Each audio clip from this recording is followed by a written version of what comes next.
India के सारे doctor strike पे चले गए 3 महीने, तो 3 महीने के बाद एक भी बीमारी नहीं रही। आपने आयुर्वेद क्यों चुना और स्पेसिफिकली विधकर्म उसमें क्यों चुना? वेद को आप चूज नहीं करते, आयुर्वेद आपको चूज क्या करता बात है। फर्स्ट ईयर में थे तो गुरु शिष्य परंपरा के बिना ये सीखा नहीं जाता है। तो विधकर्म का पहला मेरा आइडेंटिफिकेशन वैद्य राबगोप्टी सर से वहाँ हुआ और तब से अभी तक जर्नी चल रही है। यानी आयुर्वेद शाश्वत है।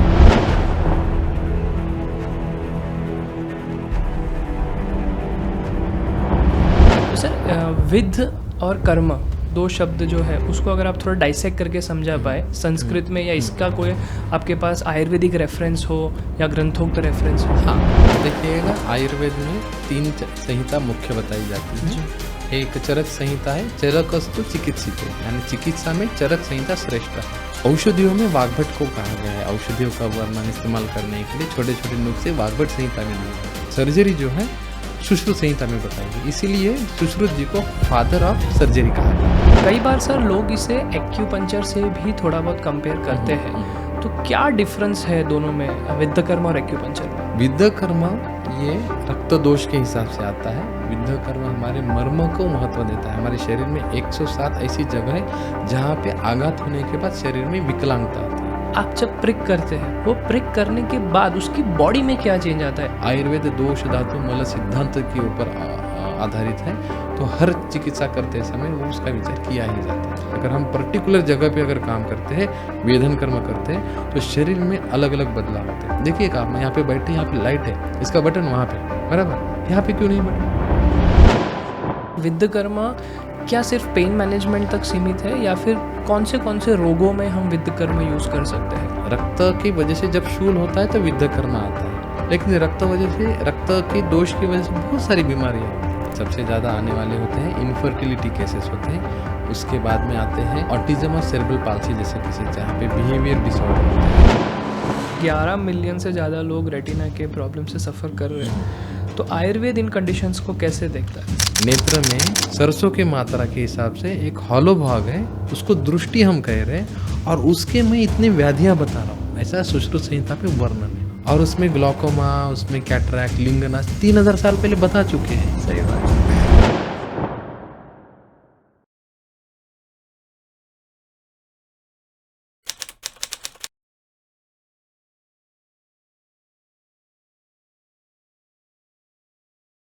Welcome doctor Deshmukh sir to the ayurvedic podcast. Finally आज हम आपके साथ जब रूबरू हुए हैं तो थोड़ा मैं रिकॉल करना चाहूँगा, हमारे दर्शकों को बताना चाहूँगा कि अप्रैल में जब मैं आपके वहाँ आया था, और फर्स्ट टाइम मैंने देखा था पूरा क्लिनिक स्टूडेंट से भरा हुआ था आपका, और जब मुझे आपसे मिलने का मौका मिला तो you were doing some pricks, जो पेशेंट थे आपके पास उनके आप बॉडी पे कुछ प्रिक्स कर रहे थे। तब मुझे लगा कि ये क्या थेरेपी है, ये क्या कर रहे हैं सर, जिसकी वजह से वो पेशेंट भी मैं देख रहा था एकदम खुश होकर बाहर जा रहा था। हाँ। तो उस वक्त से हम सोच रहे थे कि क्या है, एंड देन थोड़ा हमने भी देखा कि इसे आई थिंक विधकर्म कहते हैं, विधकर्म कहते हैं। तो वो क्या मैजिक था जो आप कर रहे थे, तब से हम लोग सोच रहे थे एक बार आपके साथ रूबरू होंगे। तो ये थेरेपी के बारे में थोड़ा हम आज समझेंगे, और प्लस आज के स्टूडेंट्स जो ये थेरेपी सीखना चाहते हैं उनके लिए क्या फ्यूचर पॉसिबिलिटीज़ है इस थेरेपी को लेकर भी, और थोड़ा इसके बारे में और डिटेल में हमें बताइएगा कि क्या इस थेरेपी में आयुर्वेद का कुछ वर्णन है वगैरह, थोड़ा हम जानना चाहेंगे आपके साथ। तो पहले तो आप थोड़ा अगर अपनी जर्नी के बारे में बताना चाहेंगे कि आपने आयुर्वेद क्यों चुना और स्पेसिफिकली विधकर्म उसमें क्यों चुना? अभी सबसे अच्छी बात है कि आयुर्वेद के बारे में हम जब सीखते हैं तो एक 5.5 साल जैसा कोर्स होता है आयुर्वेद जी। इक्वल टू MBBS हम कभी कहेंगे तो उससे भी ज़्यादा इसमें पढ़ाई होती है। अच्छा। हमें सिर्फ आयुर्वेद सीखना नहीं होता है, हमें सिर्फ संस्कृत सीखना नहीं होता है, ग्रंथ सीखना नहीं होता है, हमें मॉडर्न की सब पैथोफिजियोलॉजी, मेडिसिन, माइक्रोबायोलॉजी सब सीखना है हमें। अच्छा। उसके साथ में उसका कंपेरेटिव आयुर्वेद में क्या है वो सीखना है, और जो प्रेजेंटेशन रहता है पेशेंट का वो हमें आयुर्वेद से ठीक करना है, क्योंकि डिग्री आयुर्वेद है तो हम आयुर्वेद से ही चिकित्सा देंगे। लेकिन पेशेंट को बताते समय हमें सब सीखना होता है। तो बेसिकली BAMS और आयुर्वेद कोर्स है सबसे कठिन कोर्स है। इसके लिए सामान्य लोग इसमें नहीं आ सकते, इसको चूज़ किया जाता है। कहते हैं ना, आयुर्वेद को आप चूज़ नहीं करते, आयुर्वेद आपको चूज़ करता है। तो ऐसा होने के बाद हम जब फर्स्ट ईयर में थे तो गुरु शिष्य परंपरा के बिना ये सीखा नहीं जाता है। अच्छा। और आयुर्वेद किसी ने निर्माण नहीं किया है, टेक्स्ट बुक्स में निर्माण नहीं है, ब्रह्मा ने निर्माण नहीं किया है। ब्रह्मा जी भी कहते हैं कि ब्रह्मा स्मृत्वा आयुष्य वेदम प्रजापति मजिग्रहत, यानी ब्रह्मा ने भी स्मरण किया है आयुर्वेद का और लोगों को दिया है। यानी आयुर्वेद शाश्वत है, पहले से है, सिर्फ स्मरण करके ब्रह्मा ने बताया और वो हमारे सबके बीच में है। हम जब सीखते हैं BMS कोर्स को जाते हैं तो कोर्स में जाते समय कॉलेज में तो जाते हैं लेकिन साथ में कहीं बाहर सीखने के लिए जाते हैं जहाँ गुरु बनाते हैं किसी को। हमने भी ऐसे गुरु बनाए और सीखने के बाद हमारा ट्रेंड क्या होता है, Pune is a hub of Ayurveda. यहाँ पे बहुत अच्छा आयुर्वेदिक वैद्य है। यहाँ पे आप गली गली में देखो कम से कम 20 आयुर्वेदिक क्लिनिक मिल जाएंगे आपको। तो ऐसे आयुर्वेदिक हब में हम आना चाहते थे और हम जहाँ पे गुरु के यहाँ पे सीखने के लिए जाते थे, ट्रेंड ऐसा था कि पुणे में आके सीखना है।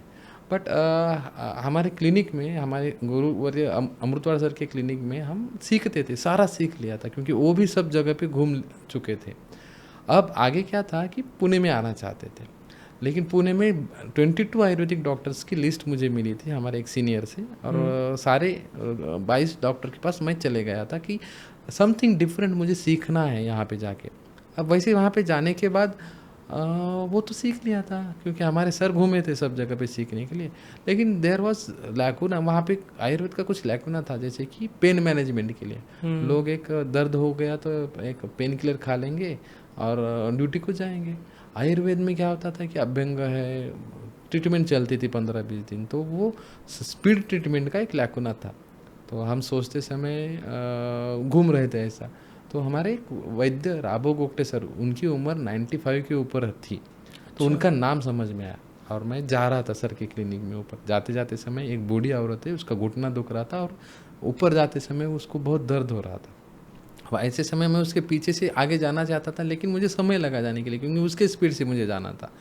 अब जैसे ऊपर जाने के बाद हम क्या सोचते हैं आयुर्वेद में कि इसको औषधि देंगे, उसको पंचकर्म रहेगा, नी जॉइंट आर्थराइटिस है तो एक तो knee joint replacement, total knee joint replacement बोला जाता है TKR, या कैल्शियम, बाकी सारी ट्रीटमेंट रहती है एलोपैथी में। आयुर्वेद में गूगल वगैरह या पंचकर्म रहेगा। At least she will take 2 months। लेकिन अंदर गई और इतने स्पीड से बाहर आई जैसे कि मैं मेरे स्पीड से नीचे और ऊपर जाके आई। सो आई वॉज वंडरिंग, अरे ये क्या हुआ, हमने तो कभी टेक्स्ट बुक में पढ़ा नहीं था। और first time at that time I entered in the Gogte sir's clinic और वहाँ पे देखने के बाद 95 ईयर्स का आदमी बैठा है, सिंपल कपड़े परिधान किए हैं उसने, और लोग जैसे आप हमारे क्लिनिक में देखते हो वैसे वो सर के क्लिनिक में ठीक होके जा रहे हैं, यानी ठीक होने यानी पेन मैनेजमेंट हो रहा था। तो विद्ध कर्म का पहला मेरा आइडेंटिफिकेशन वैद्य राबो गोगटे सर से वहाँ हुआ और तब से अभी तक जर्नी चल रही है। इसको, इस चिकित्सा को विद्ध कर्म कहा जाता है। ये एक थेरेपी नहीं है, एक कंप्लीट चिकित्सा है। ऐसा समझा जाता था कि ओनली पेन मैनेजमेंट टेक्निक है, नहीं, ये थेरेपी नहीं, ये चिकित्सा होती है। और चिकित्सा यानी ठीक होना, बस। तो सर विद्ध और कर्म 2 शब्द जो है उसको अगर आप थोड़ा डाइसेक्ट करके समझा पाए संस्कृत में, या इसका कोई आपके पास आयुर्वेदिक रेफरेंस हो या ग्रंथोक्त रेफरेंस हो? हाँ, देखिएगा, आयुर्वेद में 3 संहिता मुख्य बताई जाती है। एक चरक संहिता है, चरकस्तु चिकित्सिते, यानी चिकित्सा में चरक संहिता श्रेष्ठ है। औषधियों में वाग्भट को कहा गया है, औषधियों का वर्णन इस्तेमाल करने के लिए छोटे छोटे नुस्खे वाग्भट संहिता में दिए हैं। और शल्य सुश्रुता यानी शल्य कर्म यानी सर्जरी जो है सुश्रुत संहिता में बताई है। इसीलिए सुश्रुत जी को फादर ऑफ सर्जरी कहा जाता है। सब जगह पे सुश्रुत को फादर ऑफ सर्जरी कहा जाता है जी। वही सुश्रुत संहिता में सर्जरी के साथ बहुत सारे अलग अलग प्रकार दिए हैं। आजकल बहुत टाइप ऑफ इंसिजन आते हैं, अलग प्रकार के सूचरिंग आते हैं, अलग अलग इन्वेशंस हो रहे हैं, लेकिन ये सारों का उल्लेख जो है 3000 साल पहले हुआ है। अष्टविध शस्त्र कर्म में, अष्टविध शस्त्र में सीवन, पाटन, लेखन, अलग अलग यानी कटिंग टू स्क्रैपिंग टू पंक्चरिंग, तो उसमें वेधन ये एक शस्त्र कर्म आया है। विद्ध कर्म जो है वेधन है, वेधन यानी टू पंक्चर, वहाँ पे वेधन कर्म करना है। जैसे किसी का पेट में पानी है तो क्या करेंगे डॉक्टर, वहाँ पे डाल के एस्पिरेट कर लेंगे, दैट इज ए वेधन कर्म। हार्ट में जाना है, किसी को इंजेक्शन देना है, क्या किया जाता है, to puncture, that is a शस्त्र कर्म, सर्जरी का पार्ट है। कटिंग सर्जरी का पार्ट है, स्क्रैपिंग सर्जरी का पार्ट है, बर्निंग सर्जरी का पार्ट है। तो विद्ध कर्म, अग्निकर्म, ये अष्टयुध शस्त्र कर्म, 8 प्रकार के सर्जरीज बताए गए आयुर्वेद में। उसका एक वेदन कर्म पार्ट है और उसका उल्लेख पूरे संहिता में, तीनों संहिता में आया हुआ है, हर एक व्याधि में आया है। प्रॉब्लम ये है इसको एक्सप्लोर कैसे करना हर एक व्यक्ति के हिसाब से होगा। देखिएगा, आयुर्वेद जीवंत आयुर्वेद है। मैं एक आपको बताता हूँ, जैसे हम यहाँ पे बैठे हैं, एक हरडे नाम की दवाई है, आपने खरीद ली, आप पेशेंट हो, आपको एक बीमारी है, आपने यूट्यूब पे पढ़ के हरडे नाम की दवाई खरीद ली। वही आप किसी नाड़ी तज्ञ के पास जाके हरडे नाम की दवाई उसने दी, एक ही व्यक्ति को। मैं सर्जरी का कार्य करता हूँ, विद्ध कर्म करता हूँ, मेरे पास आए, मैंने कुछ सोच के आपको हरडे नाम की दवाई दी। एक ही व्यक्ति को एक ही समय पे ऐसे 3 कंडीशंस है और आपने खुद जाके कोई शॉप में से परचेस की है हरडे, तो क्या होगा, पैरासीटामॉल परचेस करेंगे तो सब कंडीशन में पैरासीटामॉल एंटीपायरेटिक जैसा कार्य करेगी। लेकिन आयुर्वेद जीवंत आयुर्वेद है, देने वाले व्यक्ति के सोच के अनुसार वो औषधि काम करती है। मैं दिया हूँ, मैं सर्जरी के हिसाब से मैंने पथ्य सोचा है तो पथ्य कर काम करेगी। आपको किसी नाड़ी तज्ञ वैद्य ने आपको अनुलोमनी नाम का सोच के उसको दिया है, तो उस औषधियों में देने वाले व्यक्ति का कर्म के तत्व आके वो काम करते हैं। इसलिए हर एक आयुर्वेदिक वनस्पति के 15-15, 20-20, 17-17 नाम है। तो जो ऐसे सोचता है उसके हिसाब से देगा तो वो काम करती है। तो विद्ध कर्म करते समय वैसे ही हमें करना पड़ता है। अच्छा, बायो इंडिविजुअल है। Yes, okay. कई बार सर लोग इसे एक्यूपंक्चर से भी थोड़ा बहुत कंपेयर करते हैं, तो क्या डिफरेंस है दोनों में, विद्ध कर्म और एक्यूपंक्चर में? हाँ, पंक्चर इंग्लिश शब्द है अलग।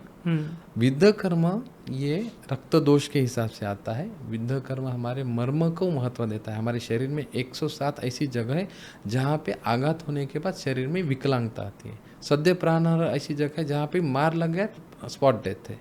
कुछ ऐसे मर्म है जहाँ पे आघात होने के बाद क्या हो जाएगा कि विकलांगता आ जाएगी।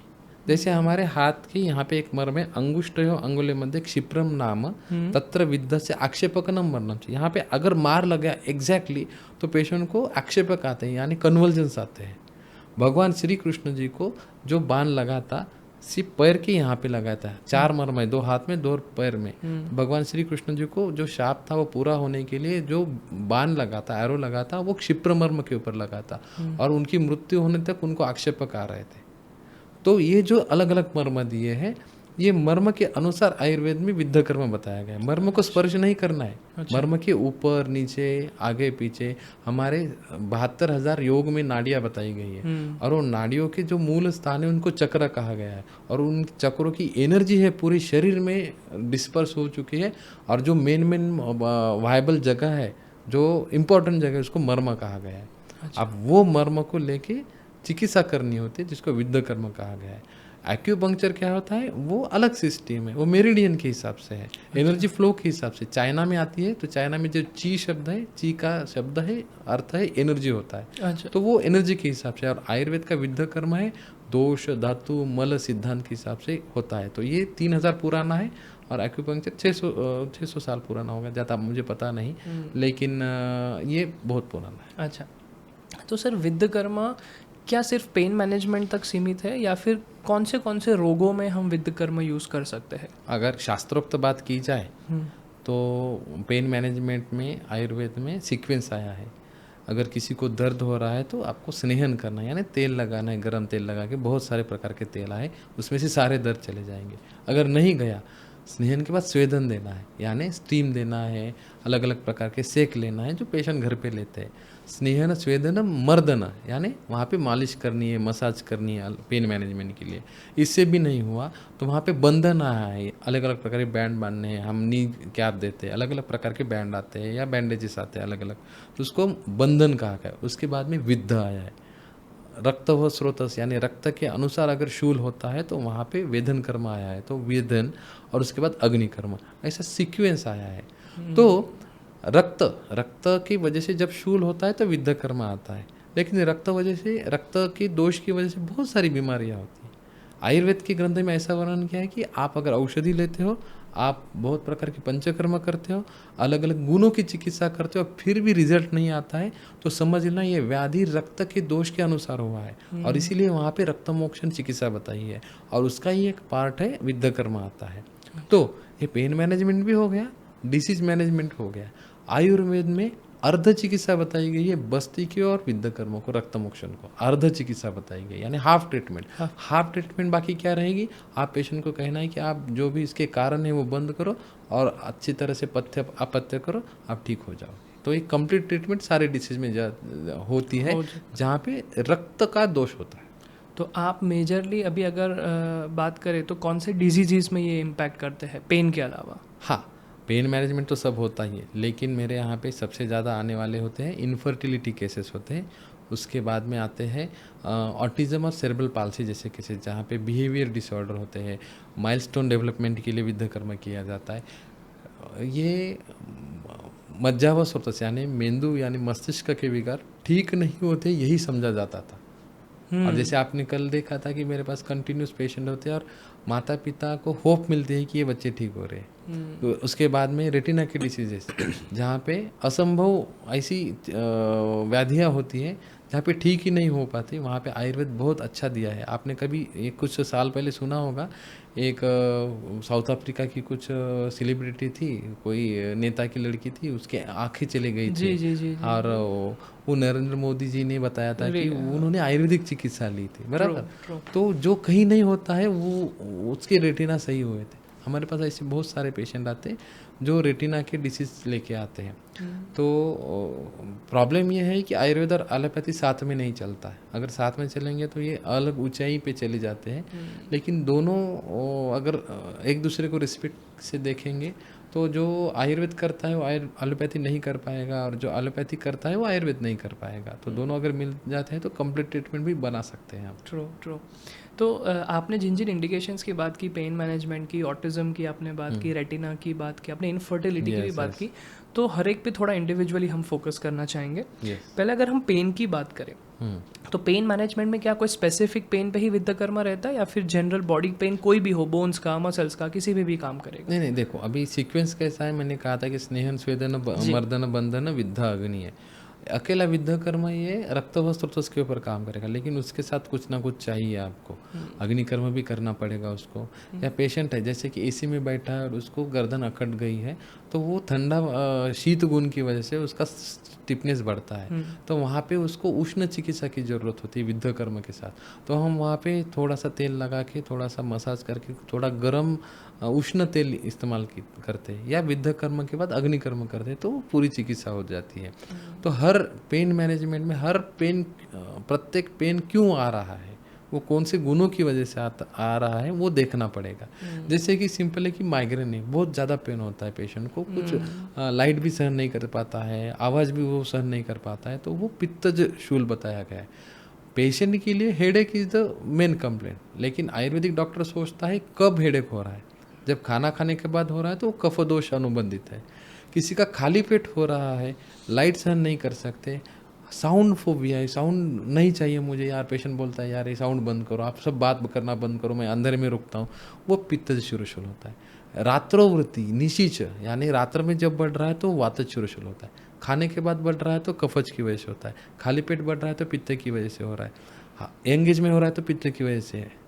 तो ये क्यों हो रहा है वो देख के उसकी साइट बदल जाती है विद्ध कर्म की, और वो पेन मैनेजमेंट उसी तरह से होगा। ऐसा नहीं तो क्या हो जाता, हम परमानेंट मार्क कर लेते, हर पेशेंट को मार्क करके देते और घर पे जाके करो सुई लगाओ, तो ऐसा नहीं होगा। तो स्थान देखा जाएगा, दोष देखा जाएगा।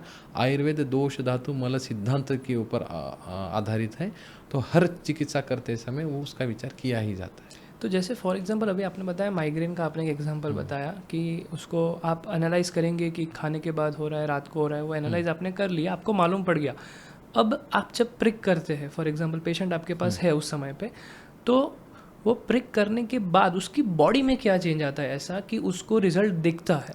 देखो सबसे इम्पोर्टेंट है, आप कार्डियोलॉजिस्ट को पकड़ेंगे, कार्डियक सर्जन है, वो क्या करेगा कि यहाँ पे ब्लॉकेजेस है, वो ब्लड वेसल से कुछ इंस्ट्रूमेंट डालेगा और जो ब्लॉकेजेस जिस उसको पोक करेगा और वहाँ से उसको ब्लॉकेजेस को क्लीन करेगा।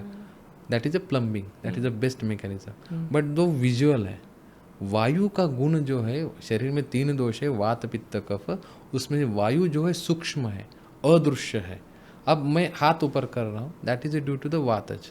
मैं पल के झपक रहा हूँ, अक्षी निमेश उन्मेष, बंद कर रहा हूँ चालू कर रहा हूँ, वो व्यान वायु की वजह से।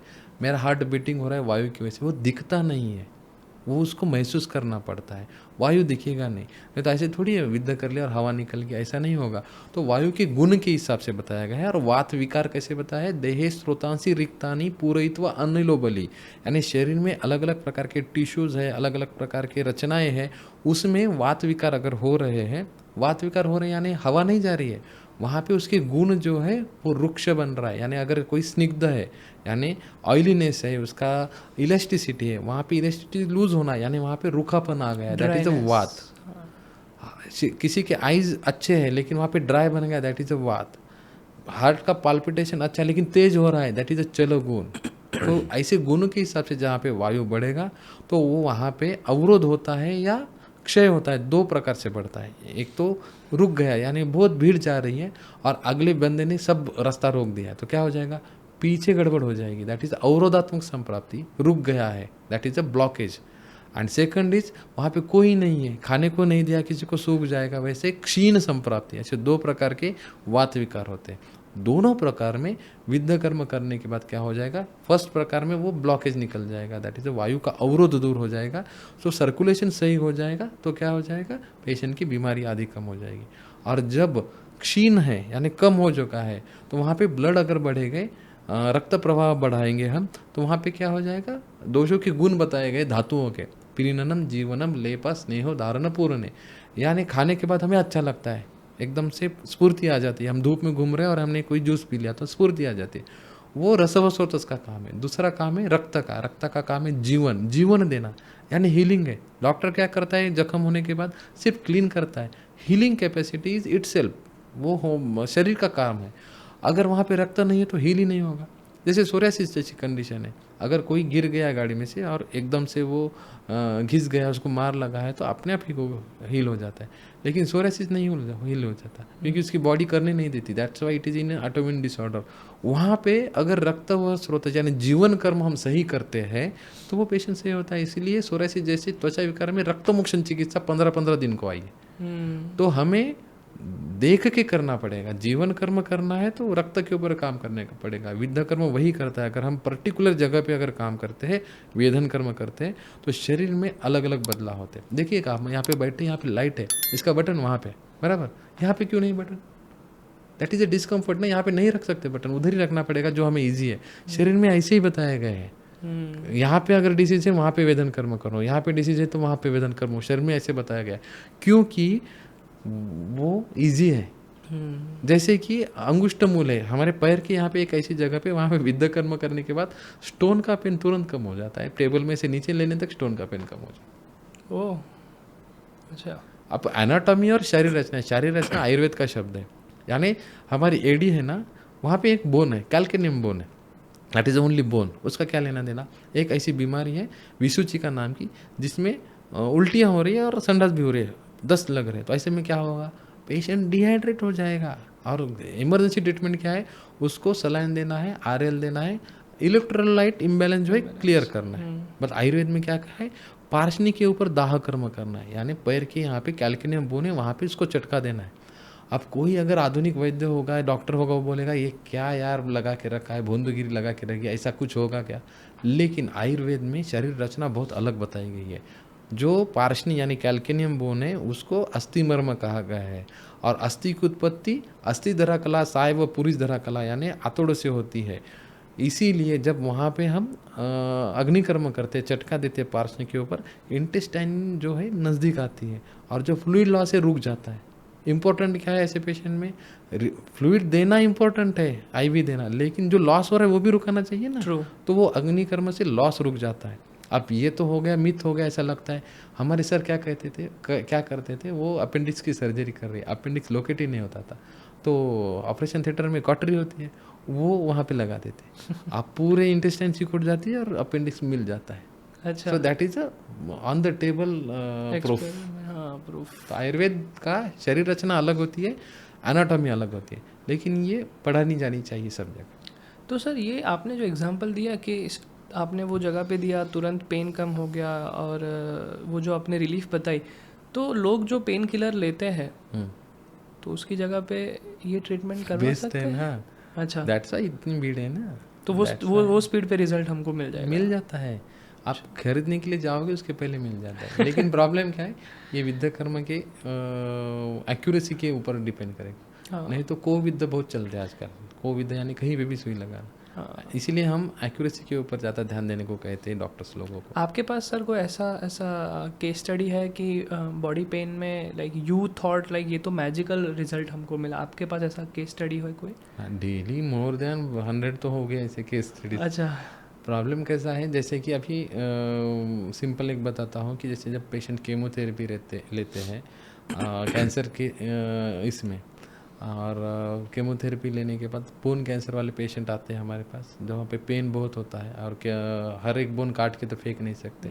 कभी भी इनिशियल स्टेज में लोग कैंसर की चिकित्सा लेने नहीं जाते, और जब समझता है तो कम से कम बहुत देर हो जाती है, ऐसे ही पेशेंट मिलते हैं। तो केमोथेरेपी लेने के बाद कभी कभी बहुत हेवी नारकोटिक्स लेते हैं, मेडिसिन, नारकोटिक मेडिसिन जो रहते हैं, फिर भी पेन कम नहीं होता। तो वहाँ पे विद्या कर्म यानी रक्त सिंपल रक्त मोक्षण वो काम करता है, क्योंकि जो दोष है वही निकाल देंगे तो कार्य हो जाएगा। जैसे है कि शरीर एक बॉटल है, यहाँ पे बॉटल में पानी है पूरी तरह से, अगर हमको खाली करना है तो क्या करना पड़ेगा, उल्टा ही करना पड़ेगा ना। एक शरीर की ऐसी कंडीशन आती है व्याधि की जहाँ पे उसको दबाने की या कम करने की लिमिट खत्म हो जाती है, तो वहाँ शोधन ही करना पड़ता है, वो निकालना ही पड़ता है। तो शोधन करेंगे तो पेशेंट दर्द से मुक्त हो जाते हैं। ओके।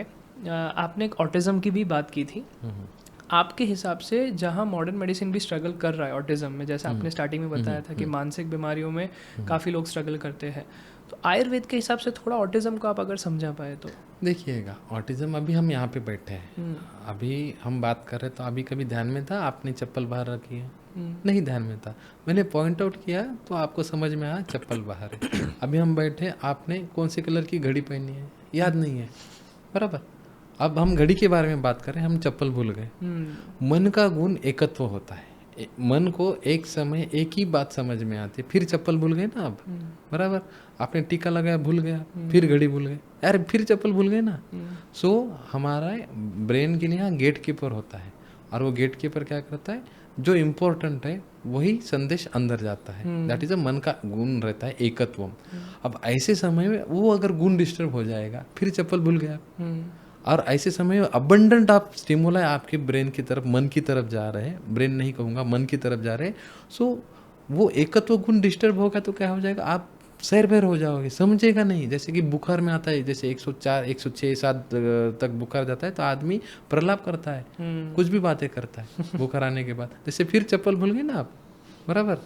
तो ये जब बच्चों में होता है तो बच्चे ज्ञान नहीं ले पाते। आंखों का ज्ञान क्या है, वो रूप ग्रहण करना, यानी देख के अंडरस्टैंड करना, मन तक जाना और समझना।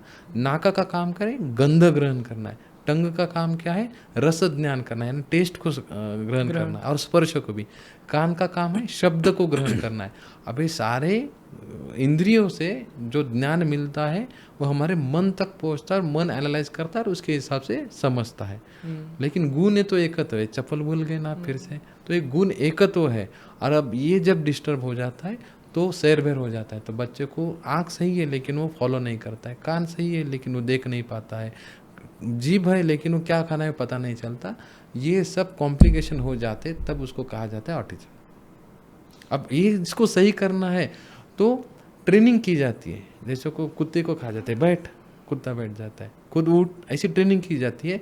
वो इम्पोर्टेंट है, उसके बिना काम नहीं होगा। लेकिन ट्रीट करना है तो अंदर से करना पड़ेगा, बाहर से नहीं होगा, अंदर से करना है। लेकिन वो ब्रेन को बैरियर होता है, ब्लड ब्रेन बैरियर। ऐसी एक भी टैबलेट नहीं मिलती जो आप खाओगे तो आपको यूपीएससी में एमपीएससी में फर्स्ट आओगे। मिलेगी टैबलेट कभी? आओ भाई यहाँ पे एमपीएससी की टैबलेट मिल जाती है, खा लो और स्पर्धा परीक्षा में फर्स्ट आ जाओ। नहीं, आपको करना पड़ेगा, पढ़ाई करनी पड़ेगी। बोला जाता है ना बादाम खाओ बुद्धि बढ़ती है, सबकी कहाँ पड़ती है। वो बादाम उष्ण होता है तो कफ वात प्रकृति वाले को ही काम में आता है। तो आयुर्वेद में दोष देख के दिया जाता है। जैसे ऑटिज्म के पेशेंट को हर एक व्यक्ति देख के उसको कौन सा दोष है ये देख के उसका कारण देख के, किस बच्चों को ज्वर की वजह से यानी बुखार की वजह से आया है, किसी को विष बाधा, जैसे कभी कभी वैक्सीन का भी साइड इफेक्ट माना जाता है लेकिन उस पर अभी रिसर्च नहीं है, कभी कभी मोबाइल को भी दोष दिया जाता है, अलग अलग प्रकार से उसके बहुत ज़्यादा संशोधन बाकी है उसमें। लेकिन प्रेजेंटेशन होने के बाद उसको अगर सही करना है तो उसको मन के ऊपर चिकित्सा होनी चाहिए, और आयुर्वेद में मनोह स्रोत उसका उल्लेख आया है। लेकिन ये जो चिकित्सा है इतनी एक्सप्लोर नहीं हुई है, बहुत कम की जाती है, क्योंकि छोटे बच्चा वो भी ऑटिज्म जैसा है, वो आयुर्वेदिक चिकित्सालय में आयुर्वेदिक हॉस्पिटल में जाके ट्रीटमेंट लेने के लिए इतना आयुर्वेदिक हॉस्पिटल हमारे इतने बने नहीं है या बनने नहीं दिए किसी ने, तो इसकी वजह से ये पीछे है। लेकिन अभी अभी हो जाएगा, हम कर रहे हैं। तो मॉडर्न में क्या ऑटिज्म के लाइक मेडिकेशंस है और आयुर्वेद में क्या है, और उसमें विद्याकर्मा का क्या रोल है फिर? देखो मेडिसिन जो है ऑटिज्म जैसे व्याधि में पकड़ेंगे तो वो वहाँ पे जो पीडियाट्रिशियन है उन्होंने दी हुई है। डिप्रेसिव मेडिसिन रहेंगे, वो शांत करने के लिए मेडिसिन रहेंगे, ओटी रहेगा, उससे बहुत ज़्यादा रिजल्ट अच्छे आते हैं, स्पीच थेरेपी रहेगी। लेकिन ये अंदर से आना इज़ वेरी इंपॉर्टेंट, और उसके लिए आयुर्वेद में बुद्धि धी स्मृति ऐसा बताया गया है। जैसे अभी मैं बात कर रहा हूँ या मैं पढ़ रहा हूँ, मैंने 2 पेजेस पढ़ लिए और 15 मिनट में मुझे याद है क्या? 2 पेजेस रहते हैं याद कुछ लोगों को, उसको कहते हैं धारण शक्ति। मैंने पढ़ा है और मुझे याद है धारण शक्ति, लेकिन मैंने 4 महीने पहले पढ़ा है और मुझे याद करना है, दैट इज ए स्मरण शक्ति। और मैंने धारण किया है, मुझे याद भी है 4 महीने वाला, और मैं 4-5 स्मरण शक्ति जो भी पढ़ा है वो मिक्स करके कुछ आइडिया निर्माण करने वाला हूँ, उसको कहते हैं बुद्धि। तो 3 प्रकार की होती है, धारण शक्ति, धी, स्मृति और बुद्धि। वात पित्त कफ के अनुसार होती है, तो ये दोषों के अनुसार देखा जाएगा। अब आपके उसके ऊपर कार्य करना है तो आयुर्वेद में अलग अलग प्रकार की औषधि आई है। सबको शंख पुष्पी दे के काम नहीं होगा। शंख पुष्पी सिरप मिलता है बाहर मार्केट में, लोग शंख पुष्पी सिरप ले लेके थक गए, लेकिन ग्रंथ में दिया है शंख पुष्प स्वरसयोज्य, यानी शंख पुष्पी ये मेध्य रसायन है, उसका रस लेना है, यानी वनस्पति आपके घर में लगानी चाहिए, उसका रस आपको निचोड़ के रस लेना है। वो रेडीमेड का उपयोग नहीं है। आपको ब्राह्मी पढ़ा है आपने, ब्राह्मी का रस लेना है। ज्येष्ठमद ऐसा चूर्ण है जो कहा गया है क्षीरेण यष्टि मधुकस्य चूर्णम। अगर ये ज्येष्ठमद चूर्ण आप दूध के साथ लोगे तो आपकी धारणा शक्ति बढ़ेगी। अगर कोई कफ प्रकृति का व्यक्ति है, मंद बुद्धि पड़ा है बच्चा, उसको वेखंड देना है, उसको ज्योतिषमदी देना है। अगर आग लगी है तो पेट्रोल डालेंगे तो क्या होगा? आग बढ़ जाएंगे ना। वैसे पित्त प्रकृति वाले व्यक्ति को वेखंड और ज्योतिषमती दे के फायदा नहीं, और बढ़ जाएगा वो पित्त बढ़ जाएगा। तो कौन सी बुद्धि के ऊपर कार्य करना है, वो व्यक्ति कैसे जन्मा है और उसमें जन्म के साथ उसकी बुद्धि कैसी है, कौन सी ज़्यादा है। कभी कभी इंटेलिजेंट बच्चे होते हैं ना, एक बार पढ़ लिए याद रह लिए, लेकिन वो आलसी होते साथ में, तो उसके ऊपर काम करना पड़ता है। हम जब स्कूल में जाते हैं ना, प्रकृति परीक्षण करते हैं, वो विद्याव्रत देते हैं हम यहाँ पे, यानी तू भाई ऐसा है, तुझे अगर पढ़ाई में अच्छा काम करना है तो तेरी ग्रहण शक्ति अच्छी है लेकिन स्मरण शक्ति कम है तेरी, तो स्मरण शक्ति बढ़ाने के लिए तू अलग अलग इंद्रियों का इस्तेमाल कर, जैसे आँखों का इस्तेमाल कर, लिख के पढ़ाई कर, सुन के पढ़ाई कर। ऐसा जब हम बता दें तो बच्चों के मार्क्स 70 से 95 तक जाते हैं। अच्छा, तो औषधि भी है, गाइडेंस भी है। विद्याकर्म इसमें काम क्या करेगा? ये रोल रहेगा उसका कि ये अवरोध दूर करने का, यानी हमने आंखों से देखा है लेकिन उसको समझ नहीं रहा है कैसे देख के क्या करना है।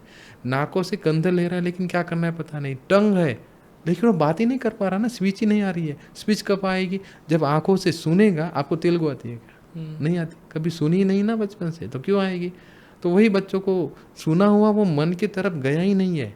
इंद्रियों से ये आवाज़ या देखना या सुनना या गंध लेना या टेस्ट लेना या स्पर्श का ज्ञान जो है, इसको ज्ञानेंद्रियों से हमारे श्रृंगाटक मर्म तक जाते हैं, श्रृंगाटक से शंख तक और शंख से मन तक, और मन का स्थान हृदय बताया गया है।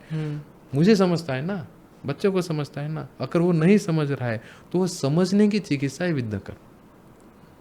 इसलिए वो कई बार करनी पड़ती है, और जब समझना शुरू हो जाता है तो अपने आप लर्निंग हो जाती है, अपने आप एक्शन शुरू हो जाती है। तो इसमें मेटाबॉलिज्म फिर क्या रहेगा? आप पहले तो प्रिक कहाँ करेंगे? हाँ, विद्याकर्म करते समय ग्रंथ में दिया है, अगर उन्माद व्याधि है, उन्माद यानी मद, यानी जैसे मरकट है ना, जैसे एक आया है मर्कटस्य सूरापानम, यानी एक बंदर है, उसने दारू पी है, मर्कटस्य सूरापानम तद मदे वृश्चिक दंशनम, उसमें उसको बिच्छू ने काटा है।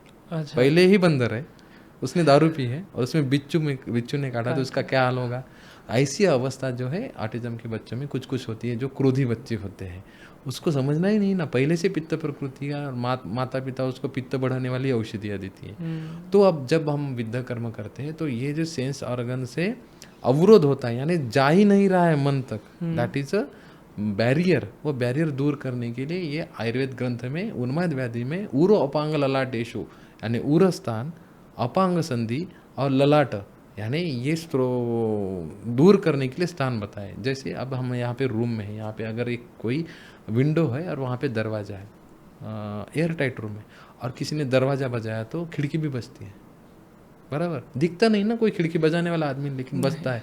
वैसे है हमारे शरीर में, अगर उधर काम करना है तो इधर करो, लाइट बंद करना है तो उधर का बटन दबाओ, ऐसे बताया गया है। क्योंकि वो ब्रेन के अंदर जा नहीं सकते, मन के अंदर कोई पहुंच नहीं सकता है, बातें पहुंचती हैं, औषधि नहीं पहुंचती। तो औषधि पहुंचाने के लिए या रक्त से कार्य करने के लिए, हील करने के लिए, मन को हील करने के लिए जो अवरोध आया है, ब्लॉकेज से, वो दूर विद्या कर्म करेगा। तो उसके लिए हमें विद मतलब यानी फेस पे कहीं होते हैं या फेस पे होगा, चेहरे पे होगा, किस वजह से हो रहा है वो देखना पड़ेगा ना। उसके हिसाब से ग्रंथ में जो आया है शास्त्रोक्त है। न मम एतत्, जब भी मैं सिखाता हूँ मैं कहता हूँ न मम एतत्, मेरा कुछ नहीं है, जो ग्रंथ में आया है वो बता रहा हूँ। शरीर संस्कृत में, शास्त्र में, भारतीय शास्त्र में आप्त नाम का एक शब्द आया है। आप्त यानी सारे दोष विरहित, यानी कोई मोह नहीं, लोभ नहीं, माया नहीं, कुछ नहीं, उसके विरहित, वो सत्व गुण से परिपूर्ण, यानी वो सात्विक है, वो ग्रंथ को कहा गया है। यानी ग्रंथ में जो शब्द है वो आप्त वचन है, वो कभी गलत नहीं होगा। एग्जाम्पल लेता हूँ, हमारी सूंठ है, जिंजर है, सुंठी, सुंठी से खांसी चली जाती है। मराठी में मन है, सुंठी वाचून खोकला गेला।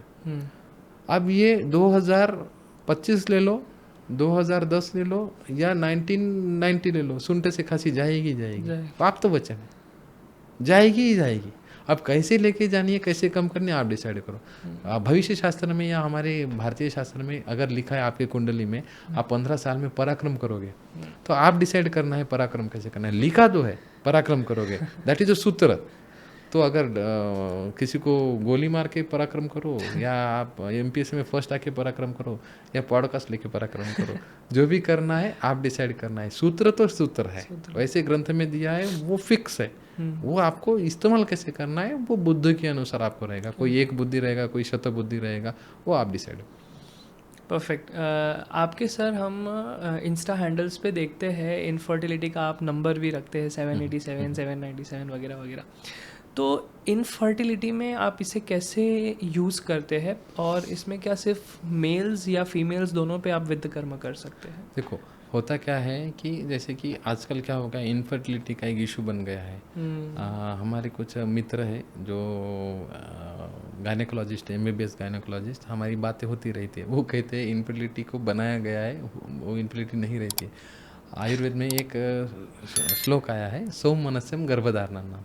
सौमनस्यम यानी मन अगर सुस्थिति से रहेगा तो गर्भधारणा ईजी हो जाती है। आजकल लोगों के मन ही नहीं है। ये इतना रजोगुण यानी अधर्म का काल आया है, हर एक व्यक्ति अधर्म करने के पीछे जा रहा है। यानी खाने का अधर्म है, प्रॉपर नियम नहीं है खाने के, ऑयल के नियम नहीं है, फूड के नियम पता नहीं है, और ये प्रोटीन संस्कृति के पीछे जाते हैं। जैसे कि प्रोटीन के बारे में बताऊँ, अब सब्जेक्ट निकला ही है, तो पनीर ये प्रोटीन के लिए सोर्स बताया जाता है, लेकिन वो सड़ा हुआ दूध है ये कोई देखता नहीं। उसका गुण है रक्त दूषित करना। वो स्प्राउट्स दिए जाते हैं प्रोटीन के लिए, अच्छे हैं पता है हमें, लेकिन स्प्राउट से वात बढ़ता है ये भूल चुके हैं ना। जिसको पहले से ही शरीर में वायु बढ़ चुका है, एक्सरसाइज करके वात बढ़ा रहे, वात कम करने के लिए कोई नहीं कर रहा है, तो स्प्राउट्स प्रोटीन देगा लेकिन साथ में वो वात भी देगा। ऐसे ग्रंथ हमारे शास्त्र में बताया गया है कि गुण के अनुसार हम काम करना चाहिए। अगर गुण से काम करेंगे तो इजी जाता है। ट्रू। तो मेल और फीमेल इनफर्टिलिटी दोनों में काम कर सकते हैं। इनफर्टिलिटी की बातें कैसी होती है, मन के हिसाब से रहेगा। अब होता क्या है कि इनफर्टिलिटी के इतने सेंटर बन चुके हैं, तो पेशेंट 2 साल के बाद समझता है मुझे बच्चा नहीं हो रहा है तो चिकित्सा लेनी चाहिए। ऐसा नहीं सोचता कि मैं वाइफ के साथ में रहूं, उसको समय दूं, दोनों साथ में बातें करेंगे, जल्दी सो जाएंगे, जल्दी उठेंगे, एक्सरसाइज करेंगे, तो 70% डिसीज ठीक हो जाएंगे। आपको एक बुक है, उस बुक में क्या दिया है, अगर इंडिया के सारे डॉक्टर स्ट्राइक पे चले गए 3 महीना, तो 3 महीने के बाद एक भी बीमारी नहीं रहेगी। सारे डॉक्टर स्ट्राइक पे गए और 3 महीने का एक भी बीमारी नहीं रहेगी। क्यों? क्योंकि ये सारे लोग अपना अपना कर चुके हैं। अभी क्या अवेलेबिलिटी है, इन्फिनिटी डॉक्टर, हाथ के डॉक्टर, उंगली के डॉक्टर, नाखून के डॉक्टर, तो इसमें अटक चुके हैं। सौमनस्यम गर्भधारणम, नहीं तो क्या आजकल हमारे से भी ज़्यादा पेशेंट को पता है आईवीएफ के प्रकार कैसे करना है, कब करना है, क्या करना है। चैट जीपीटी आया ना, वो खुद बताता है। तो हर एक डॉक्टर बन चुका है। 1.4 बिलियन अगर आबादी है तो 1.4 बिलियन डॉक्टर भी है, और आयुर्वेदिक डॉक्टर तो ज़्यादा है, छोटा बच्चा भी बन रहा है अभी आयुर्वेदिक डॉक्टर। सो ये मन है, मन शांत रहेगा तो कार्य हो जाएगा। विद्याकर्म कैसे काम करेगा? विद्याकर्म हर एक कंडीशन में काम करेगा। जैसे मैं एक एग्जांपल देता हूँ, गुप्ते सर के यहाँ पे पेशेंट आती थी, और एक एग्जांपल देता हूँ। एक पेशेंट आई, रुग्ना से लड़की आई, और उसके बाल थे, मेरे से भी ज़्यादा दाढ़ी थी उसको, और एकदम से ऐसे बैठी लड़के का ड्रेस पहन के, और सर ने पूछा क्या हुआ? उसने कहा सर मुझे दाढ़ी है। सर ने कहा अच्छा है ना फिर। उसने कहा सर मैं लड़की हूँ। सर ने कहा फिर लड़की बनना, लड़की जैसे ड्रेस पहनना। तो उसने कहा सर मुझे पीरियड नहीं आते, मैं कराटे में जाता हूँ, मुझे ऐसी ड्रेस पहनने पड़ते। सर ने कहा नहीं, अगर तू लड़की है, लड़की बनना चाहती है, लड़की जैसा रहे, इमोशन है। आजकल लज्जा नाम की बात ही चली गई है। तो उसको बताया सर ने, हमने विद्याकर्म किए। ऐसा होता है कि सर ने विद्याकर्म किया उसको, पेशेंट बाहर बैठने के बाद तुरंत भाग गया। एक पेशेंट था, पीरियड नहीं थी उसको 6 महीने से, सर ने विद्याकर्म किया, और हम पैसे लेने के जाते थे, 70 रुपये फीस थी सर की, 70 रुपये 100 रुपये। तो मैंने देखा तो पेशेंट भाग गई नीचे, और भागे तो मैं भी पीछे गया उसके पैसे लेने के लिए, और वो नीचे मेडिकल शॉप पे चली गई। मैंने कहा मैडम आपके पैसे रह गए? बोली मैं आ रही हूँ ऊपर। तो हम ऊपर जाने के बाद देखा तो वो पैड खरीदने गई थी, क्योंकि उसको जो 6 महीने में पीरियड नहीं आए थे, ऊपर के विद्याकर्मा से तुरंत आए थे पीरियड। तो दैट इज़ अवरोध दूर करना। ऐसा हमारे पास के केसेस बहुत होते हैं ऐसे। तो पीसीओडी, फाइब्रॉइड, ट्यूबल ब्लॉक, हर एक की चिकित्सा अलग अलग होती है, और उसमें विद्याकर्म एक सहायक चिकित्सा काम में आती है। चिकित्सा कोई भी एक चिकित्सा संपूर्ण नहीं होती है, उसमें सहायक होना ही पड़ता है, उसका हेतु दूर करना पड़ता है, यानी कारण क्या है ढूंढना पड़ता है। आजकल कारण नहीं ढूंढा जाता है इनफर्टिलिटी में, क्यों हो रहा है ऐसे, सीधा सीधा बोला जाता है ओवुलेशन नहीं हो रहा है, ओवुलेशन की टैबलेट देंगे या इंजेक्शन देंगे, कांटेक्ट नहीं हो रहे IUI करेंगे। अगर बच्चा नहीं रह रहा है तो अनएक्सप्लेन इनफर्टिलिटी में भी वो IVF करने के पीछे जाएंगे। आयुर्वेद में कारण ढूंढा जाता है, हेतु ढूंढा जाता है। अगर हेतु ढूंढने के बाद अगर हम चिकित्सा करते हैं तो विद्याकर्म उसमें बहुत सहायक होता है। मन व स्रोत के विद्याकर्म के करने के बाद पेशेंट को कभी आते हैं, कभी हम PCOD के विद्याकर्म करते हैं, कभी फाइब्रॉइड के करने पड़ते हैं, कभी कभी ट्यूबल ब्लॉक के लिए भी आयुर्वेद चिकित्सा उत्तर बस्ती के साथ विद्याकर्म देना पड़ता है। तो ये सहायक चिकित्सा होती है, तो ये सब फायदे में जाती है। अब मेल इनफर्टिलिटी में तो इतना फ़ायदा होता है, इरेक्शन जो है, इरेक्टाइल डिसफंक्शन। आपको दिल्ली कभी गए हो, दिल्ली से अगर बाहर जाने का सोचो तो हर एक दीवार पे लिखा हुआ है कि सेक्स रोगी यहाँ पे मिले या गुप्त रोगी यहाँ पे मिले, बराबर। वो मार्केट तो उन्होंने बहुत बनाया है। कोई भी पेपर निकालो, वहाँ पे सेक्स का पावर बढ़ाने के लिए दवाई मिलती है। True. तो यहाँ पे वेदन कर्म बहुत अच्छे से काम करता है। जैसे इरेक्टाइल डिसफंक्शन है, ओलिगोस्पर्मिया है, तो ये वेदन कर्म करने के बाद वहाँ पे फेयर फाइट फ्लाइट मैकेनिज्म से एंड्रोजन्स थोड़ी मात्रा में आते हैं। सिंपल है, अवरोध दूर करना है, ब्लड फ्लो बढ़ाना है और रिजल्ट लेना है। तो फीमेल्स में ये जो मेजर प्रिंसिपल आपने बताया, ये खाली क्या ब्लड फ्लो है या इसके हार्मोनल्स पे भी काम करता है ये? नहीं, हार्मोन तो नॉर्मल होते ही है। अगर हार्मोन नहीं है तो हमें शोधन की तरफ जाना चाहिए। Okay. जैसे कि मैंने कहा कि कोई चिकित्सा कंप्लीट नहीं होती, लेकिन सब नॉर्मल है फिर भी नहीं हो रहे तो या सब नॉर्मल है और सिर्फ रुक गया है कुछ, दैट इज पीरियड आने की कगार में लेकिन आ नहीं रहा है। ऐसे बहुत सारे कंडीशन हमें मिलते हैं। तो ये सारे केसेस में विद्याकर्म अलग अलग पेशेंट के हिसाब से किया जाएगा। अच्छा, अगर आपके पास कोई अच्छा मतलब आपका एनेक्डोट हो कि आपने इनफर्टिलिटी में इस मैजिक का रिजल्ट लिया है, स्पर्म काउंट में या फिर फीमेल्स में किसी में? ना, अभी जो हम नंबर देते हैं वो सारे केसेस ऐसे हैं हमारे पास कि जो सब करके जाए। अभी जस्ट एक एग्जांपल देता हूँ। अभी एक पेशेंट पिछले साल आई थी, उसके 32 एबॉर्शन हो चुके थे। 32 एबॉर्शन, यानी उसकी ज़िंदगी के 17 साल एबॉर्शन में चले गए थे। और कंप्लीटली डिवेस्टेटेड केस थी। यूटरस गंदा बन चुका था और उसको सारा पता था एबॉर्शन हो रहा है। वो जब कभी कभी जाती ही नहीं थी, इतने रूरल एरिया में रहती थी वो। अब सिर्फ समझाया हमने, कुछ रसायन चिकित्सा की और एक 3-4 महीने हमने बुलाया, फॉलोअप लिया। अभी उसको अच्छा सा बेबी है। ये मैं क्यों बता रहा हूँ, क्योंकि हमारे इंडिया में हमें लगता है कि वो सब डेवलपमेंट हो चुका है, लेकिन इतने छोटे छोटे गांव हैं जहाँ पे पता ही नहीं लोगों को क्या क्या है। जैसे और सीखे हुए लोगों के पास भी ऐसा है, तो सब जगह पे प्रॉब्लम है। और जिनको टाइम नहीं है उनको ही ज़्यादा प्रॉब्लम है। ट्रू, सही बात है। रेटिना का सर थोड़ा डिस्कस करना चाहूँगा कि अभी हम एक रिसर्च देख रहे थे कि इंडिया में 11 मिलियन से ज़्यादा लोग रेटिना के प्रॉब्लम से सफ़र कर रहे हैं। तो आयुर्वेद इन कंडीशंस को कैसे देखता है? देखिए, जैसे मैंने नरेंद्र मोदी ने जो बताया था, वो केस के बारे में बताया था, वो पेशिना रेटिना वाली ही थी। अब होता क्या है, अब एग्जांपल देता हूँ मैं। आयुर्वेद में नेत्र को कैसे वर्णन किया गया है। नेत्र को एक अवयव को मंडल के हिसाब से डिवाइड किया गया है। जैसे पक्ष्म यानी आईलैशेज, वर्तम यानी आईलिड्स, शुक्ल यानी सफ़ेद भाग, कृष्ण यानी काला भाग, और दृष्टि यानी उसके अंदर का भाग। यानी शरीर के अंदर एक मसूर दल मात्रा यानी सरसों के हिसाब से एक विवर यानी हॉलो भाग है। नेत्र में सरसों के मात्रा के हिसाब से एक हॉलो भाग है, उसको दृष्टि हम कह रहे हैं। और उसके मैं इतनी व्याधियां बता रहा हूँ, ऐसा सुश्रुत संहिता पे वर्णन है। और उसमें ग्लॉकोमा, उसमें कैटरैक्ट, लिंगनाश 3000 साल पहले बता चुके हैं। कैटरैक्ट की सर्जरी 3000 साल पहले आयुर्वेद में लिंगनाश के नाम के अंदर आई है।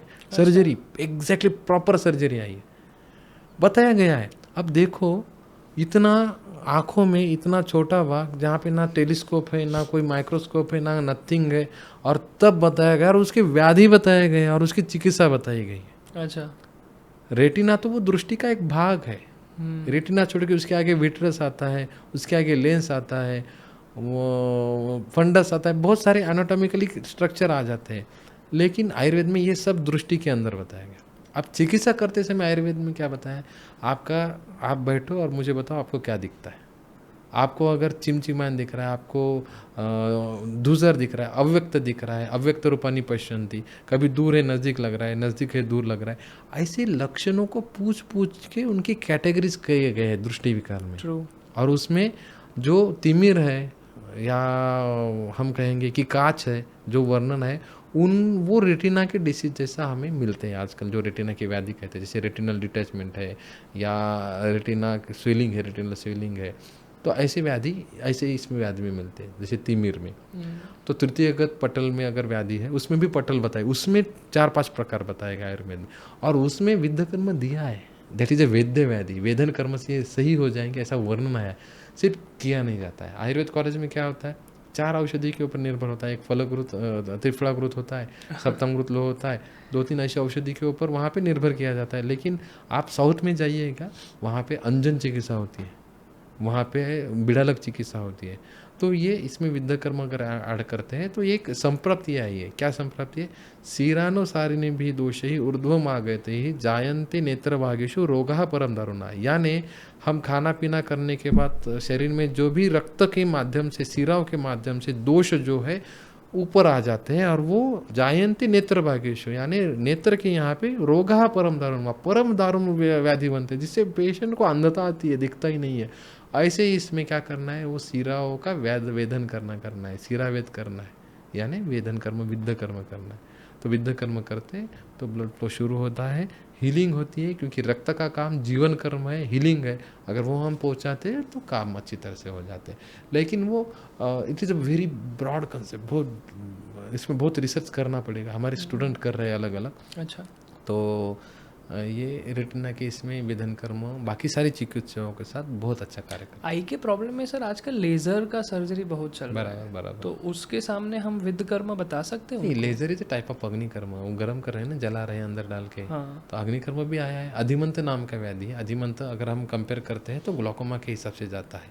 आई पेन बहुत होता है, तो वहाँ पे ड्रॉप दिए जाते हैं, आँखों में प्रेशर कम करने के लिए स्टेरॉइडल ड्रॉप होते हैं कुछ, तो वो बहुत अलग अलग चिकित्सा। मैं तो कोई ऑप्थेल्मोलॉजिस्ट नहीं हूँ, तो इसके बारे में मैं एलोपैथी के इसमें ज़्यादा नहीं बात कर सकता हूँ, उसका अधिकार भी नहीं है मुझे। लेकिन आयुर्वेद में इसको कहा गया है कि वातज अधिमंत है तो अग्निकर्म करो। सर के ऊपर अग्निकर्म किया जाता है जहाँ पे व्रण भी नहीं होता है, सूर्य शलाका से अग्निकर्म करते हैं। तो हेम शलाका धातु पुष्यति, धातु का पोषण होता है, यानी वहाँ पे जो ग्लॉकोमा करने वाले एंगल्स है वो सही होने लगते हैं कुछ पेशेंट में। और 20, 21, 25 तक जो आँखों का आईओपी प्रेशर बढ़ा हुआ है वो कम होते हुए दिखता है वातज अधिमंत में। तो इस पर रिसर्च होना चाहिए।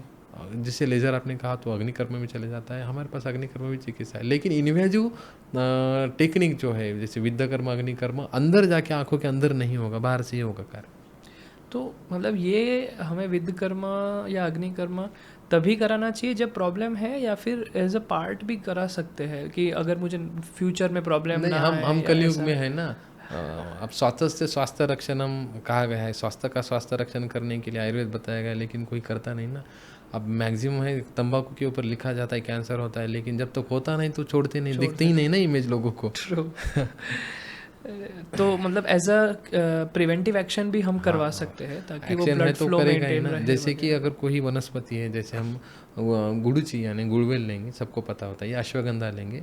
अश्वगंधा के बारे में, गुड़ुची के बारे में बताऊंगा कि गुड़ुची का ऐसा भाव प्रकाश में ऐसा श्लोक आया है, गुड़ुची कटुका तिक्ता स्वादु पाका रसायनी संग्रहायनी कषायष्णा लघ्वी बल्याग्नि दीपनी दोष तरयम त्रुट दाह मेह कासाश पांडुताम कामला कुष्ठ वातासर ज्वर कृमि वमिम हरित। यानी रसायन जैसी है पांडु में, कामला में, एनीमिया में, डायबिटीज़ में, कृमि में, बच्चों के विकार में, ज्वर में यानी बुखार में, पुराने ज्वर में, सब जगह पे ये काम करती है। लेकिन लोग कहाँ करते हैं, पता है ना सबको, लेकिन वो करते नहीं है। तो ये कलयुग का काल है, जब होने के बाद ही सोचा जाता है, लेकिन प्यास लगने के बाद ढूंढा जाता है, पहले कोई संग्रह नहीं करता है इस काल। विद्यकर्म सर जब आप करते हैं इनमें से कोई भी इंडिकेशंस में, तो क्या कुछ परहेज वगैरह कुछ रखनी चाहिए उस वक्त? हाँ, ऐसा कुछ है? विद्यकर्म करते समय तो भीरू व्यक्ति नहीं होना चाहिए। कुछ लोग होते हैं ना, ब्लड देख के डर जाते हैं या चक्कर आ जाती है, उनको आंखें बंद करके हम करवाते हैं। दूसरा है परहेज ऐसा होता है कि तुरंत एसी में नहीं जाना चाहिए। अगर एसी में जाएंगे तो क्या वात प्रकोप फिर से हो जाएगा। वायु की चिकित्सा है तो वात प्रकोप करने वाले सारे जो भी बताया गया है, जैसे व्यायामात, अपतर्पणात, प्रपतनात्, भंगात, क्षयात, जागरनाथ, वेगाना, विदारनाथ, अतिशुचय, शैत्यात, अतित्रासत, ये जो भी लक्षण आए वो हम कहते हैं पेशेंट को कि आप अवॉइड करें। अच्छा। और 10 मिनट अवॉइड करने के बाद हम it is ready to go. आजकल सर बहुत लोगों को वो आदत है कि वो अपने हाथ में ऐसे वो ऐसे करके आवाज़ करते हैं। ये इसमें विद्यकर्म क्या मतलब, ये पहले तो क्या कोई प्रॉब्लम है? और है तो दैट इज वो क्या है, एक प्रकृति के प्रकार रहते हैं। जैसे किसी के मांसल उंगलियां रहती है, किसी के अस्थिसार वाले व्यक्तियों का ऐसा ज़्यादा होता है ये तोड़ना। अस्थिसार यानी वो कष्ट करने वाले व्यक्ति होते हैं, लंबी लंबी हड्डियाँ होती है उसमें, तो ये लोग वात विकार के लिए प्रोन रहते हैं। तो सिंपल है, क्यों प्रोन रहते हैं? क्योंकि वो लंबी हड्डियाँ और ज़्यादा काम करने के पीछे जाती हैं। तो क्षिप्रमर्म से उपरिष्ठा 2 अंगुली, क्षिप्रमर्म के ऊपर 2 अंगुली अगर वेदन कर्म करते तो आपका भी बजना बंद हो जाएगा। अच्छा, हाँ, ठीक है। सर मैं खुद आज तक एटलीस्ट 1,500 से 2,000 वैद्यों को मिला हूँ, लेकिन टू बी ऑनेस्ट मैंने आपको ही ये प्रैक्टिस करते देखा है। तो इसे क्या ग्लोबल लेवल पे हम ले जा सकते हैं या फिर यहाँ तक ही सीमित है ये?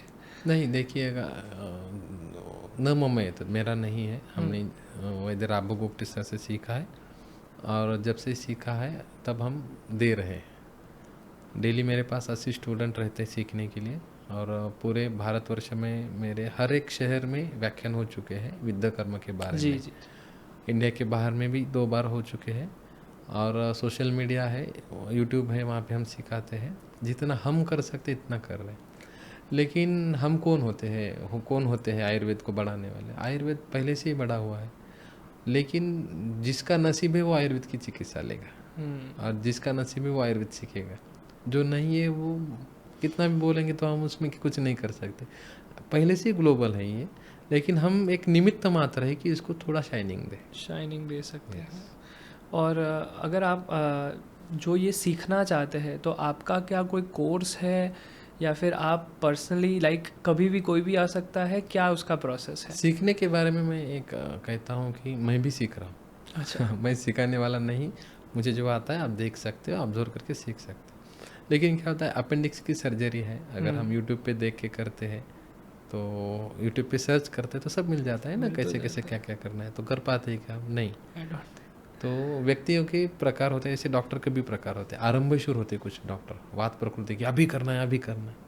कुछ आलसी होते हैं, कफज प्रकृति के, बाद में देखेंगे जब करना है करना है। कुछ पित्त प्रकृति के होते हैं, वो सोचते हैं मुझे सीखना है, उसकी पैथोफिजियोलॉजी समझना है, और कम से कम 10 पेशेंट हर व्याधि के मुझे ठीक होते हुए देखने के बाद भी मैं मानूंगा। ऐसे स्टूडेंट होते हैं। तो ये कोर्स वगैरह मैं नहीं रखता हूँ कभी। अच्छा। और कैसा कहा है हमारे वैद्य राघव बोगटे सर, कभी पैसे लेके सिखाते नहीं थे। जहाँ पैसा आ गया वहाँ सरस्वती नहीं आती। तो हम कभी भी किसी का फीस नहीं लेते सिखाने के लिए। तो स्टूडेंट आते हैं और सीख के चले जाते हैं, जिसको जितना रुकना है मर्जी से रुक के जाता है। लेकिन क्या हो जाएगा, पूरा इंडिया आ जाएगा ना, इसलिए हमने सिस्टम बनाए कि नंबर लगाते, क्योंकि ओपीडी में एक बार 60 लोग ले पाते, बाकी को हम डिवाइड करके ओपीडीज में रखते हैं। तो हम नंबर सिस्टम लगाते, स्टूडेंट नंबर लगाते और आ जाते हैं जिसको जब सीखना होता है। लेकिन सीखना बहुत इम्पोर्टेंट है। ऐसा कोनी या टिकली लाउन जाएगा, यानी कोई भी आ जाओ और टिकली लगा के जाए, ऐसा नहीं होता है। जो आयुर्वेद है, जो जिसका मन होता है और जिसके अंदर से भावना आती है, वो हमें समझ में आता है ये बंदा सीखेगा आगे जाके और ये नाम करेगा आयुर्वेद का। उसको मैं नहीं बोलता हूँ और आ भी नहीं बोलता, वो अपने आप हो जाता है। मैंने कहा ना, आयुर्वेद की तरफ हम आयुर्वेद को चूज़ नहीं करते, आयुर्वेद हमें चूज़ करता है। तो वैसे ही होता है, जो सीखता है वो कैसे भी सीखता है, कहीं से भी मिल के सीखता है। थोड़ा सा मर्म के बारे में मैं समझना चाहूँगा। आपने मर्मों की बात की, बॉडी में आयुर्वेद के हिसाब से ऐसे कितने पॉइंट्स है कि जहाँ प्रिक करना चाहिए, उसका क्या कोई नंबर है क्या?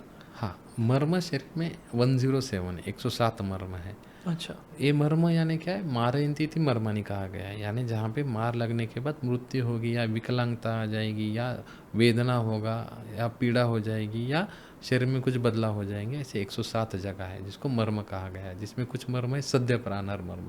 जैसे अभी हम इनफर्टिलिटी के बारे में बोल रहे हैं, तो इनफर्टिलिटी का एक अवयव है यूटरस कहा जाता है। यूटरस के आगे क्या है, ब्लैडर है, और पीछे क्या है, हमारा सिस्टम, एक्सिटरी सिस्टम, गुदा अवयव है। तो गर्भाशय ऐसी जगह पर बैठा है जहाँ उसके आगे एक सद्य प्राणर मर्म है यानी बस्ती, और उसके पीछे सद्य प्राणर मर्म गुद है। तो वो सद्य प्राणर मर्म के बीच में बैठा हुआ है, तो उसको कितना हमें प्रिकॉशन लेना पड़ेगा चिकित्सा करते समय। जैसे शरीर में 107 जगह है अलग अलग, और वो उसको मर्म कहते हैं। उसको स्पर्श नहीं करना है, मार नहीं लगाना है, उसको सर्जरी करते समय उसको अवॉइड करना है, उसको प्रेशर एक्यूप्रेशर करते समय भी उनको अवॉइड करना है, ऐसा कहा गया है। मारयन्ती थी मर्मानी, क्योंकि वो मारते हैं। लेकिन विद्या कर्म करते समय मर्म के ऊपर कभी नहीं विद्या कर्म किया जाता। अग्निकर्म भी मर्म के ऊपर नहीं किया जाता, मर्म के आगे पीछे ग्रंथ में ही वर्णन आया है।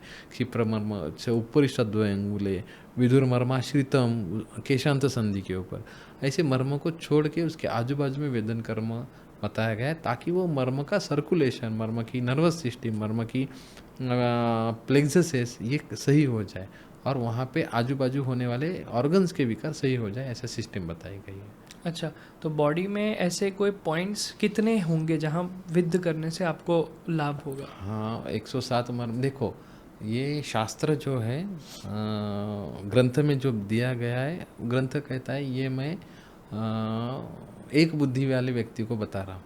अच्छा। अगर आप पढ़ते हो तो अनुभव आता है, तो आप एनाटॉमी देख के अलग अलग प्रकार से आप कर सकते हो इसमें। तो ऐसा पॉइंट पकड़ेंगे तो हम एक कहेंगे कि ऐसे कुछ 200 पॉइंट हो गए शरीर में जहाँ पे विद्या कर्म हम करते हैं।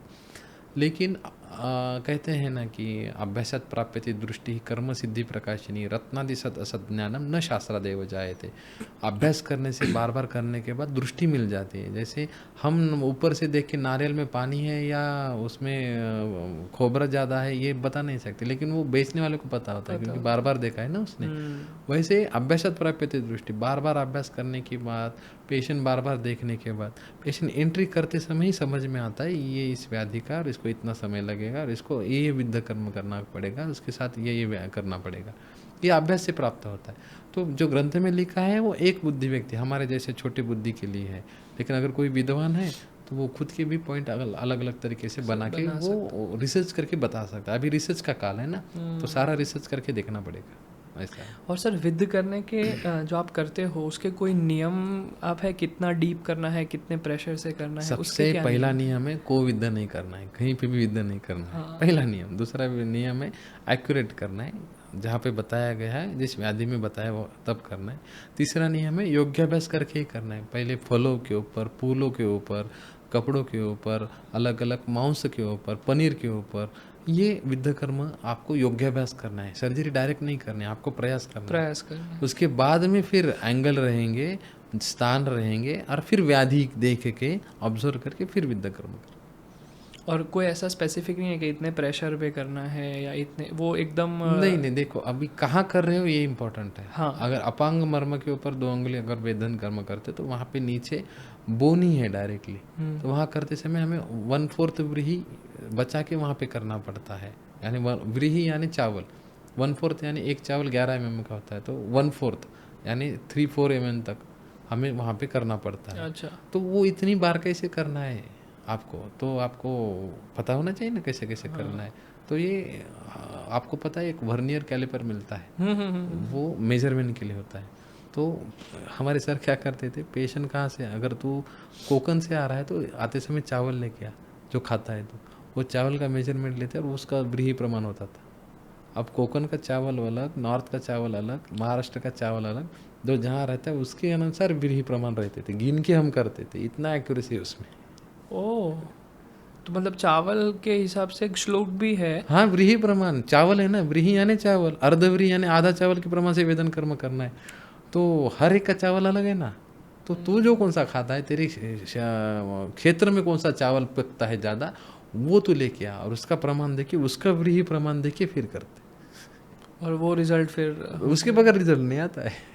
क्या बात है, क्या बात। तो बहुत मतलब साइंटिफिक ही अप्रोच है, पूरा अप्रोच साइंटिफिक ही है इसका। इस पे सर कुछ रिसर्च वगैरह हुए आपकी टीम की तरफ से या? अभी क्या है, एक 12 PhD कैंडिडेट है हमारे जो इस पे काम कर रहे हैं। मोर देन 500 PG स्टूडेंट के थीसिस है इसके ऊपर। अच्छा। और क्या है, प्रैक्टिशनर में हूँ तो रात 1 बजे घर जाता हूँ, तो फिर भी प्रयास करता हूँ आर्टिकल लिखने का। तो रिसर्च मेरे जो हाथ है, मेरे स्टूडेंट है वो करते हैं, और जो भी PG स्टूडेंट है अलग अलग सब्जेक्ट लेते हैं और उस पर काम कर रहे हैं।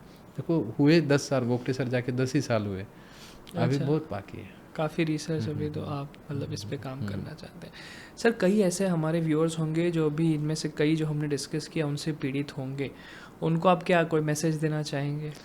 मैसेज यही है, डॉक्टर्स और पेशेंट के लिए 2 मैसेज रहेंगे। जो रुग्ण है, एक सही होना है, हर चिकित्सा करने के पहले उसके इफेक्ट, साइड इफेक्ट ज्ञापक बनना है। आप आढ़्य रोगी तो है ही, आयुर्वेद में ठीक होने के लिए 4 गुण बताए गए, आढ़्य रोगी, भिषक वशो, ज्ञापको, सत्ववानोपि, यानी पैसा होना चाहिए ट्रीटमेंट लेने का, वो सबके पास है। आढ़्य रोगी, भिषक वशो, आयुर्वेद के वैद्य प्रति श्रद्धा होनी चाहिए। भिषक वश्यता, ज्ञापक, वो क्या करने वाले हैं, उससे क्या होगा मेरे शरीर में, वमन कर रहे, विरेचन कर रहे, विद्या कर्म, अग्नि कर्म, इससे क्या बदला होंगे, मुझे कौन सा व्याधि हुआ, ये समझना चाहिए ज्ञापक। और सत्ववान, ये व्यक्ति के ऊपर मेरी श्रद्धा है और मैं ठीक होने वाला हूँ, ये श्रद्धा रहेगी तो व्यक्ति ठीक हो जाता है। तो जो भी है अपने अपने क्षेत्र में अच्छा आयुर्वेदिक वैद्य, जो आयुर्वेद के प्रति श्रद्धा, आयुर्वेद का सम्मान करता हो, ऐसे आयुर्वेदिक वैद्य के पास जाके चिकित्सा ले और उनको पूछे विद्या कर्म के बारे में, अगर उनको आता है। हमारे भारतवर्ष में हर एक शहर में विद्या कर्म करने वाला कोई ना कोई ऑथेंटिक वाला स्टूडेंट सीख के गया हुआ है। क्या बात है, कोई भी पकड़ो जगह पे, वहाँ पे मिलेगा ही मिलेगा, 200 किलोमीटर के अंदर मिलेगा ही मिलेगा, जाके वहाँ पे चिकित्सा ले सकते हैं। और वैद्यों के या डॉक्टर या स्टूडेंट के बारे में मैं कहना चाहूँगा कि कोई भी किसी भी गुरु को हमारा समर्पण दे, और समर्पण के बिना शास्त्र नहीं समझता है, और वो गुरु तत्व भी नहीं आता है। हम सीखते हैं, सीखने के लिए एक हीलिंग टच आना बहुत ज़रूरी होता है, उसको तत्व कहते हैं, गुरु तत्व आना ज़रूरी है। और गुरु के यहाँ पे जाने के बाद सेवा करने के बजाय वो नहीं आता है। तो किसी को भी जिसको आप मानते हो उसको गुरु बनाइएगा, उसके साथ रहिएगा, उसकी सेवा करिएगा, ज्ञान और तत्व अपने आप आ जाता है साथ में। सर विद्या कर्मों को लेके आप इतना एक्साइटेड रहते हैं, आपका खुद का क्या कोई स्वप्न है विद कर्म को लेकर? देखो, मेरा एक ही सपना था, हमारे गुरु का स्वप्न पूरा करना। हमारे गुरु का स्वप्न है कि ये सबको पता होनी चाहिए।